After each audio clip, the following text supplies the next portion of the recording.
this is Tim from Ghostbeth, and you're listening to the Dan Chan Show. Hey Tim, how are you, man? I'm doing good. How are you? Yeah, good, thanks. How's things? You're in North Dakota, aren't you? I'm actually in Minneapolis, Minnesota, which is about 8-hour drive. Oh, right. From North Dakota. Yep. Wow. And how's things been the last year and a half?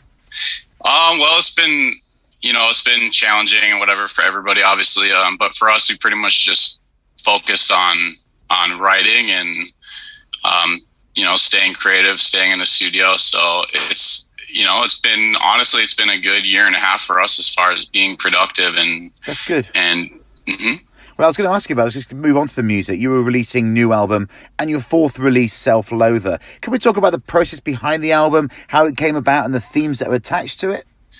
Yeah, for sure. Yeah. When we were done touring on our last record, Star Mourner, we kind of decided we were going to take a little break and try to get reinvigorated and re-inspired with stuff. So, we talked a lot about what we might want to do on the next record, and eventually, I think our other guitar player John had written a couple demos while we were on tour in Europe. Yeah, and they had much more of a traditional metal feel to them, I guess I would say. Yeah. Like a little bit more angular riffs and a little bit more minor, less major and pretty sounding, and we kind of just liked that sound, so we just started to kind of expand on it, and just from there just kept developing the theme of going in a much more aggressive and dark direction with this record. Yeah. And I think Dennis said he envisions this album to be heavier, more devastating, dark and vicious. Do you think that's been achieved?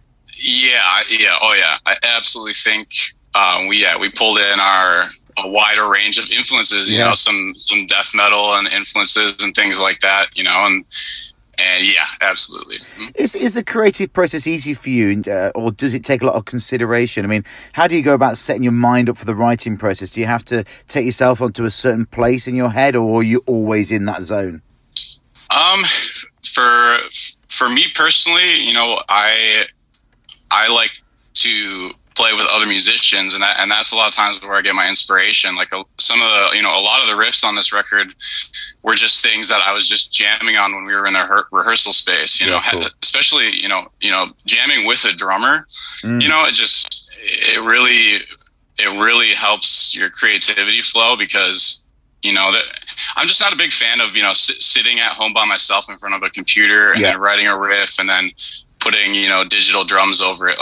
I like just being in a studio with a drummer, with a few other guys, and we just improvise. We just write a riff on the spot and then just continue to develop it and see where it goes. Or maybe someone will write, half a song at home, and then they'll bring it to the table and we'll just start jamming on it and finish the song. It's funny that, because I was speaking to Carcass a couple of weeks ago, and Jeff said exactly the same thing about wanting to just do everything in a room rather than doing everything in a home studio or a bedroom. They want to make it organic and take it back to how it used to be.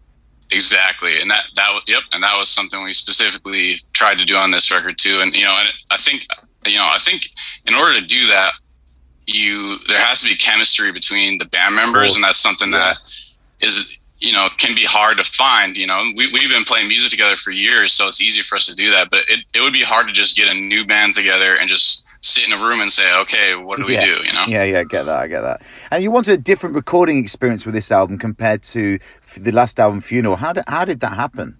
Part of it was just really simplicity and convenience, just because we ended up recording the record here in Minneapolis, where most of us live, and it's relatively close to where Dennis lives, so he would just make the drive down. Yeah. And so honestly, it started out as just convenience. Like, we're all writing in the same place, and that way we don't have to travel to a different part of the, fly somewhere else to record, Yeah.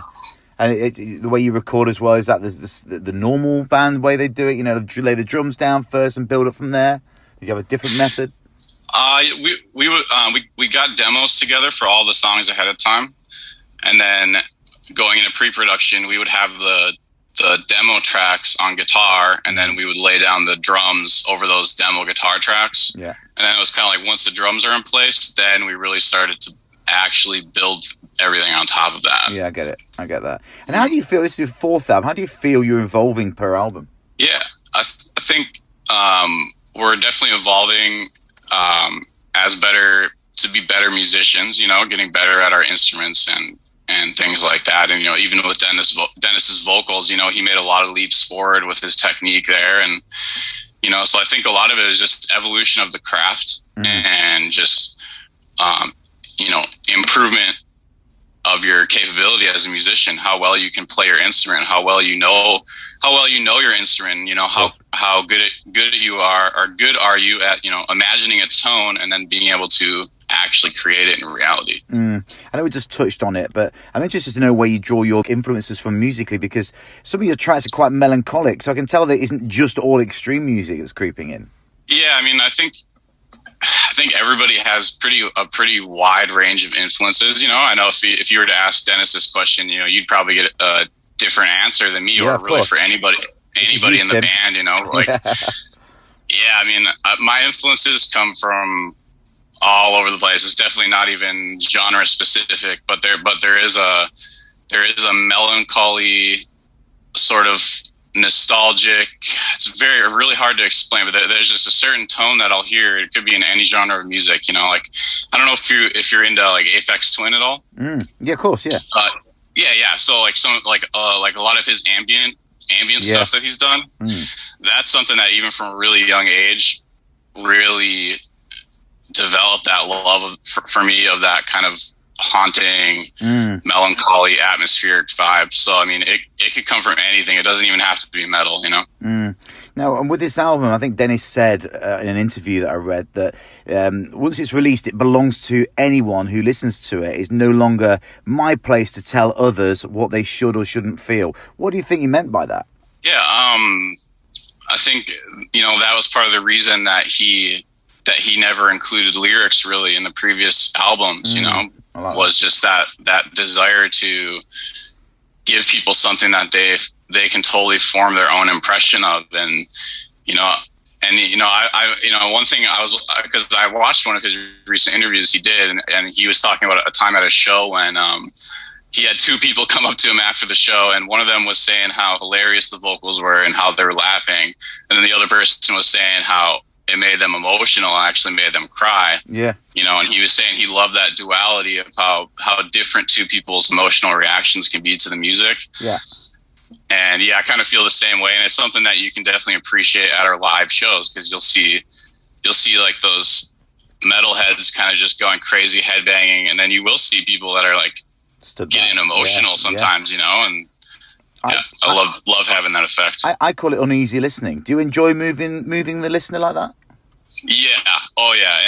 And for me, yep. And live is a big part of that too. Just having a certain charisma on stage where you can really engage with people. You know, it's surprising, like even being on a big stage in front of, you know, 1,000 people or something, it's so easy to see everybody's face if you look, you know what I mean? Like there's a direct transfer of energy there between a band and the audience. And yep. Yeah, for sure. Now talk to me about the artwork by this certain Polish artist whose name I can't even start to pronounce. How important to you is the visual art surrounding the music? It's definitely important. Yeah, we had a lot of different ideas, and, you know, just kind of sending art back and forth, you know, and trying to find the right vibe. Yeah. I think Dennis was the one who located that picture, and kind of, you know, cool. We had to go through a whole process to get permission to use it, you know, and he just has a great eye for good aesthetics and stuff like that, and I love the art. I think it matches the vibe of the record perfectly. Definitely. Now, on some history, you know, Dennis is the founder of the band and the visionary behind Ghostbath. I mean, how did the band come together? How did you join? How did it go from a one-man project to the full lineup? So me and Dennis we've played music in different bands and kind of toured in the underground scene here since we were kids. I mean, since we were like, you know, 18, 19 years old. Right around the time when he was starting Ghostbath and working on his first EP, he had kind of asked me if I wanted to play guitar, but at the time I was kind of just too busy in that other band. So, you know, I was just like, you know, I'm just going to have to pass on it for now. And then eventually, after he put out Funeral, then, you know, the response to that was a lot bigger, and he was kind of like, hey, you know, let's do this. And so at that point, I couldn't really refuse, you know, like it was just an awesome opportunity. And you let him do all the legwork. You let him do all the hard work first, and now they've got some credibility. You just slip in there. Yeah, you know, because like I said, at the time I was busy with my band at the time. You know what I mean? So I was like, he was doing his own thing. I thought, but the interesting thing about it though is I actually wrote a song for Ghostbath early on, like after that first time he asked me to join. That's cool. And it was just like a little demo, you know. I was like, okay, I'll just like put something together. And we never ended up using it, but we actually ended up using it for the last song on this new record coming out. That's cool. So it kind of came full circle, like a random riff that I wrote for Ghostbath back in like, I don't even know when it would have been, like 2013 or 2014 or something like that. And, you know, it had to wait like 7 years or whatever, 8 years, but it finally ended up on a record. So now Ghostbath is a term for committing suicide by submerging oneself in a body of water. What made Dennis come up with that? What's the story behind the name? The story is, the name kind of took on a life of its own, you know. And it definitely has a very dark connotation to it, and it's hard to, you know, when I'm talking to somebody at work or something, they ask me, "Oh, what does the name mean?" You know, it's like I don't really want to tell them because it is very graphic and depressing. You know, I don't want to glorify that or anything. But I think the actual name, just one of his friends that they were watching some like horror movie or something, and I guess there's a scene where like a kid runs into the bathtub to like hide from a ghost or something, and his friend yelled "Ghost Bath," and that's where he got the idea. But then, like I said, the name kind of obviously took on a meaning of its own in a much darker context related to the subgenre of music we play. So, I mean, talk about depressive. I mean, do you like the genre title "depressive suicidal black metal"? Does that fit it right? I think it pretty much does. I definitely like it, and I know that it's a genre with its own history, and you know that came way before us, and that we don't even really have anything to do with. So the image and the music that those artists put forward, you know, is very extreme. But one thing that I like about not only the term DSBM, but then the actual genre, is that even though the themes are really dark and depressive, there is so much creative freedom in the music to be able to add melody and to be able to add things that don't even sound like traditional metal. And that's really the beauty of it, because when you hear the word, or when you hear the phrase, you know, depressive suicidal black metal, you're imagining something so horrible and dark. But when you listen to a lot of the songs, even just on our record coming out, you know, there's a lot of elements of things that aren't even really metal per se, and they can be extremely melodic and pretty sounding. I just love that contrast. I mean, with all that in mind, on the lighter side, what do you like to do? Do you like to, you know, walk your dog on a summer's day, maybe buy ice cream with friends, or maybe watch a Disney movie? Anything happy going on? No, not so much. No, I mean, you know, I have a family and a job. You know, we're pretty much all just like working class people. But then instead of doing normal fun things, we kind of turn inwards and make this music. You know, so I would say that I'm not an especially outgoing or like happy social person. I'm definitely an introverted person who, you know, and I've So if your music was a film, what film would it be? Oh man, I like never watch movies, so this is gonna be hard. Bad question. So bad when it comes to movies. Something dark, surely. So go on. I would have to give that one some thought. I'm sure I could find a good answer, but man, I'd have to give that one some long thought. No problem, mate. No problem. Now, do you feel your music has a more European sound to it, and does the US crowd get it? Yeah, it seems like we get a better response in Europe. It I can definitely, believe it. Yeah. yeah. I mean, I mean, you can just see. I mean, I remember being at a random gas station somewhere in like Germany or something, and somebody else, just another customer there or whatever, had like a big like life lover tattoo on his arm. Mm. And I thought that was cool because like you never even really hear about that band in the US, and then you go over to Europe and you see people with tattoos. Yeah. Yeah. So yeah, I think in general, yeah, I think our music gets a little bit more appreciated over there maybe, but because, America is our home country, like we just do our best to Of like course. get out there and just can show people what it's about and just make new fans. So what are the touring plans for the band?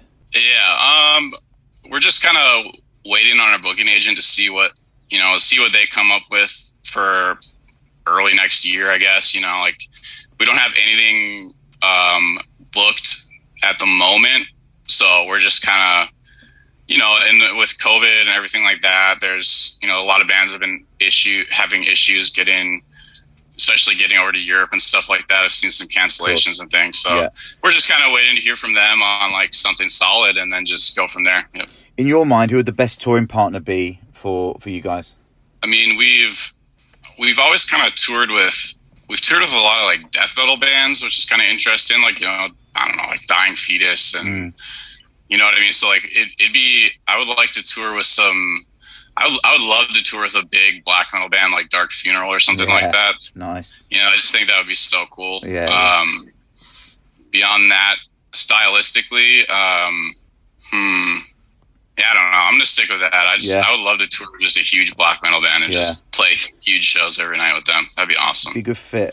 Are you one of those guys who wants to keep the music, underground and niche, or would you be happy with a form of commercial success? You seem to me to be true to yourself rather than the middle of the road approach. I think, yeah. I mean, I think I'm pretty much stuck in my own lane of just making what I make, writing the kind of stuff I write, and I think we're all that way. And it's just if it becomes more appealing to a wider audience, then that's great. I mean, I think Self Loather is going to appeal to a wider audience anyway, just because the vocals, like, mixing in more guttural death metal style vocals and stuff like that, that helps widen the audience. And just, I think it's just a good record. So I think it will grow the audience, and whatever happens, I'm going to be happy with it. Like I don't see us as being a huge band. I still kind of see us as an underground band for the most part. So yeah, cool. And finally, what one track that's already been released, not off the new album necessarily, one that I can play next actually, what one song do you think sums up Ghostbath? Honestly, man, like the first single we put out for this record, which was "Convince Me to Bleed." Yeah, it's funny because when we write the demos, they have different names. So I'm always thinking of the songs as their original demo names. I can never. But yeah, so "Convince Me to Bleed," I think right now is like the perfect expression of where this band is creatively in terms of our musicianship, and even just the lyrics. The lyrics are really well done. I think really expressive, very dark. Yeah, and I think "Convince Me to Bleed" was the first song that we wrote for this record, and it was just really a pivotal songwriting moment for us. So I think that song right now sums us up the best. Perfect. Well, Tim, thanks so much for joining me. Good luck with Self Loather and with the tours and everything that follow. Thanks, man. I appreciate it. It was nice talking to you.